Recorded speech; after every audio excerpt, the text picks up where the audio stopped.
Je reviens sur deux petites phrases du président de la République au cours de cette conférence de presse. Nous n'avons plus d'armée de capitulats. Nous avions parlé avec vous tout à l'heure de l'armée. Alors cette autre petite phrase, si on ne peut pas terminer cette guerre, malheureusement, on ne pourra pas organiser les élections en 2028. Oui, Madame Massengou, je voudrais, à travers votre question, rappeler à M. Félix Tshisekedi l'article 69 de la Constitution. J'ai la Constitution ici avec moi. Je suis à l'article 69.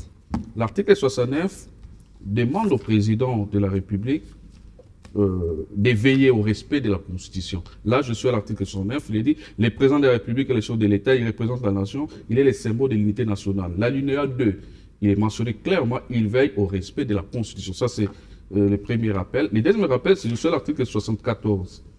Le président de la République prête serment. Dans les serments, il est demandé au président de la République de défendre et d'observer et de défendre la Constitution.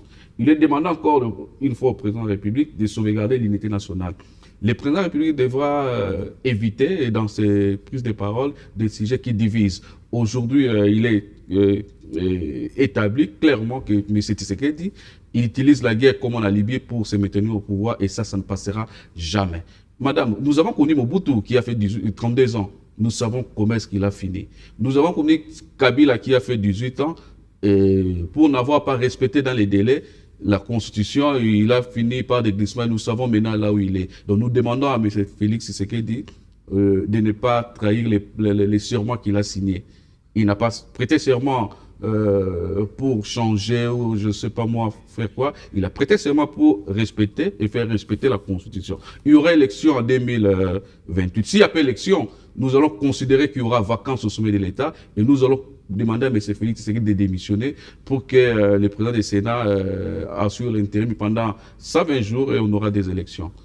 C'est là qu'eux vont vous sortir cette disposition qui dit que le président en fonction reste en place jusqu'à l'installation du président élu. Oui, très bien, madame. J'ai l'autorité de vous le dire. Vous savez, moi, je suis licencié en droit et je fais les droits publics. Donc, c'est une matière que je maîtrise très bien. En fait, cette excuse-là, il est tout simplement donné au président sortant d'organiser la remise et la reprise. Tout simplement. Parce que, pourquoi je vous explique. La remise et reprise avec qui? Avec le nouveau, bien entendu. Quand on dit il reste à fonction, il reste justement pour organiser la remise et la reprise. On suppose qu'il y ait des élections et que, quand vous lisez l'article, je crois, 63, il est dit le scrutin pour l'élection du président de la République est convoqué par la Constitution, de la Commission électorale nationale indépendante, 82 jours avant l'expiration du mandat. Je suis à l'article, je pense.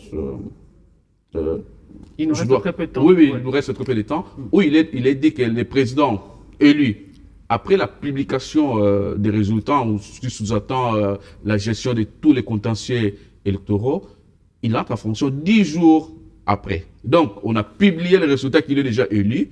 Il reste encore, le sortant reste. Les nouveaux attendent. Il attend quoi? Il attend les sortants pour qu'il organise la remise et reprise. C'est ça la substance même de cet article. Donc, les sortants restent en fonction jusqu'à l'installation du nouveau. On sous-entend. Et le nouveau, il est déjà là. Et les sortants doivent organiser la remise et reprise. Donc, madame, s'il n'y a pas élection en 2028, nous allons considérer qu'il n'y a pas d'élection tout simplement parce que Tshisekedi considère la guerre comme à Libye pour qu'il reste au pouvoir et nous allons les pousser à démissionner parce que nous aurons à considérer qu'il y a eu vacances parce qu'il restera en fonction sur base de quoi? Sur base de quoi? Donc, c'est ce qu'il faut noter.